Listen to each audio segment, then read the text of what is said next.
Halo sobat semua, selamat datang kembali di channel novel kita. Sebelum kita lanjutkan ceritanya ini, ayo jangan lupa subscribe, like, komen, share, dan nyalakan lonceng notifikasinya agar mendapatkan notifikasi video terbaru ketika Mimin upload videonya. Dr. Stranger Thomas Kin, bab 399 mobil khusus. Nicholas itu sengaja datang ke rumahku untuk pamer, kamu malah mengikuti keinginan dia. Besok kita kemana cari rumah? Kamu ini bukannya sengaja mau membiarkan orang menertawaiku. Thomas berkata, aku benar-benar punya rumah, sebelumnya bukannya sudah aku katakan. Lydia mengibaskan tangannya, berkata dengan nada tidak sabar. Sudahlah kamu bisa punya rumah seperti apa? 1 kamar 1 ruang tamu, atau 2 kamar 1 ruang tamu. Kamu tadi bukannya juga sudah lihat kediaman mewah Nicholas? Kita pakai rumah apa untuk membandingkan diri dengan dia? Benar-benar tidak berguna. Mendengar Lydia terus memarahi Thomas, Melissa pun tidak tahan lagi. Ibu, kamu jangan bicara lagi, bukannya kamu sendiri yang bilang sudah beli rumah baru. Lydia memelototi Melissa. Memangnya kenapa kalau aku yang bilang? Aku bilang beli rumah baru, tapi tidak bilang mau membawa mereka pergi lihat-lihat. Aku tidak peduli, pokoknya masalah ini disebabkan oleh Thomas Kin. Kamu pergi sewa sebuah villa untukku, kalau tidak, besok kamu pasti tahu rasa. Setelah itu, Lydia pun pulang sambil marah-marah. Melissa menghela nafas panjang, watak Lydia memang seperti ini. Dia juga tidak bisa apa-apa. Kak Thomas. Tidak apa-apa, kamu tidak usah khawatir. Aku nanti pergi cari orang untuk menyewa satu villa, juga tidak perlu menyewa yang terlalu bagus. Nanti saat Nicholas datang, pamer sesaat juga sudah lewat. Thomas merasa tidak berdaya. Aku benar-benar baru beli rumah baru, kenapa kamu juga tidak percaya? Melissa tersenyum pahit. Aku tentu saja percaya padamu, tapi kediaman mewah Nicholas memang lumayan hebat, rumah biasa tidak bisa dibandingkan dengannya, lebih baik aku pergi sewa saja. Thomas menggelengkan kepalanya tidak berdaya, dia bilang sekarang Melissa dan ibunya juga tidak akan percaya, seharusnya hanya dengan melihat sendiri baru bisa percaya. Keesokan paginya, setelah bangun, ekspresi Lydia tetap jelek. Thomas itu sudah menyelesaikan masalah rumah belum? Melissa menghela nafas, sudah sewa satu, kira-kira sama dengan Jade Palace. Lydia memoncongkan bibirnya, kira-kira sama tidak cukup, kalau kalah dengan punya Nicholas, dia pasti akan pamer terus-menerus. Melissa berkata, Ibu, dia mau pamer ya pamer, waktu sependek ini, aku mau kemana mencari kediaman mewah untuk disewa. Lydia menggertakkan giginya, semua salah Thomas itu, kalau bukan dia sembarangan menyetujui, kita juga tidak perlu gelisah seperti ini. Di saat mereka bersiap-siap keluar, Nicholas sudah ada di depan pintu. Nicholas dan Kenneth, dan juga ibu Kenneth turun dari mobil, ekspresi mereka mengejek dan berkata dengan penuh semangat.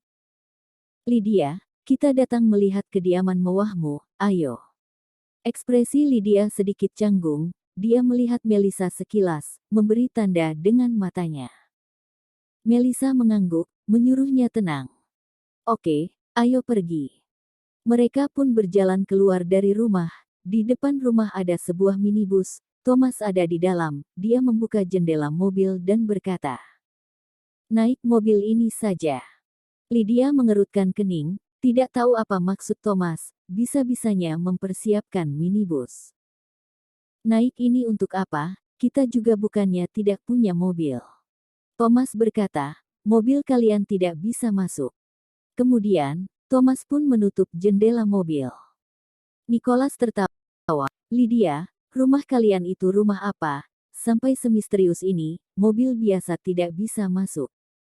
Apa jangan-jangan Green Plum Manor yang ada di kaki Gunung Qingmei?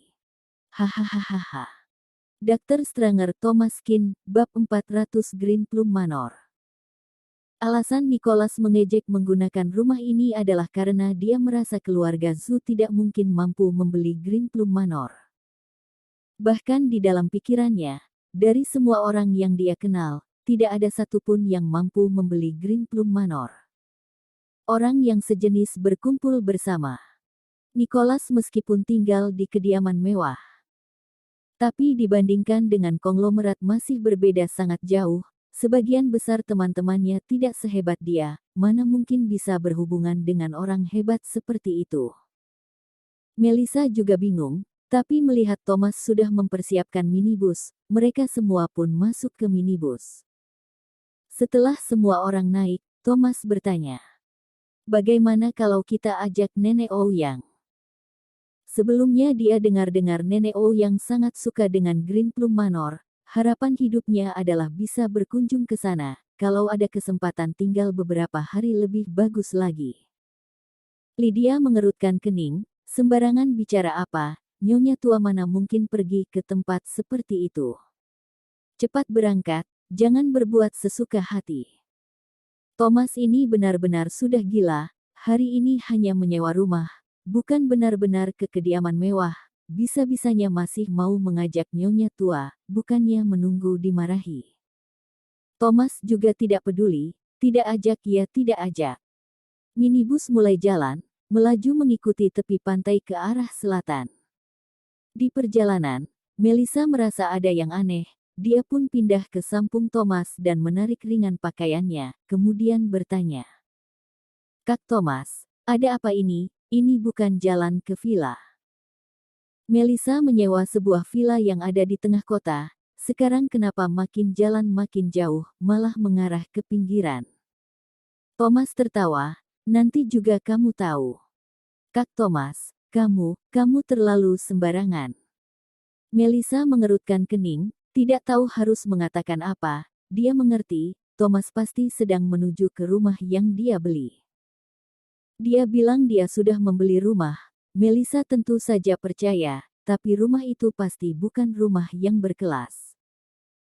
Terlebih lagi semakin jalan semakin ke pinggiran, sudah meninggalkan tengah kota, kalaupun villa, juga tidak sehebat di tengah kota.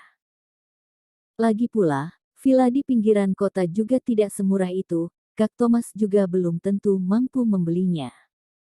Awalnya Melissa sudah menyewa rumah. Meskipun tidak lebih bagus dari punya keluarga Zhuang, tapi masih lumayan. Tapi sekarang mampus sudah, nanti kalau sampai sangat memalukan, Lydia pasti mau marah-marah lagi. Tidak ada cara lain, Melissa terpaksa pergi memberitahu Lydia, jangan sampai nanti tiba di sana Lydia marah-marah dan suasananya jadi canggung. Sekarang memberitahunya dia punya persiapan. Kurang ajar. Ketika Lydia tahu, dia sangat emosi, hampir saja berdiri memarahi Thomas. Nicholas mengerutkan kening, "Lydia, kamu kenapa?" Lydia tertawa canggung, "Tidak apa-apa, tidak apa-apa." Ketika berpaling, ekspresi Lydia berubah, dia menggertakkan gigi. Bajingan ini benar-benar makin lama makin tidak bisa dibilangin, bisa-bisanya tidak mengatakan apa-apa padaku langsung kemari, aku malah percaya padanya. Aku tidak seharusnya mengikutinya. Tahu gitu aku pergi sewa sendiri. Sekarang, Lydia juga tidak ada cara lain, mereka sudah naik mobil, kalau saat ini ingin balik pulang, orang Nicholas pasti akan menyadari ada masalah, kalau begitu tetap memalukan. Terpaksa bersikeras menghadapinya, semoga anak ini bukan membeli rumah biasa dengan 2 kamar 1 ruang tamu. Tidak lama kemudian, minibus masuk ke area Gunung Qingmei. Melissa mengerutkan kening dan langsung berkata, "Pak, jangan terus lagi, kalau terus maka sudah mau masuk ke Green Plum Manor." Thomas menarik Melissa, "Jangan terburu-buru, sudah mau sampai." Minibus semakin lama semakin dekat, bahkan pintu besar Manor sudah kelihatan.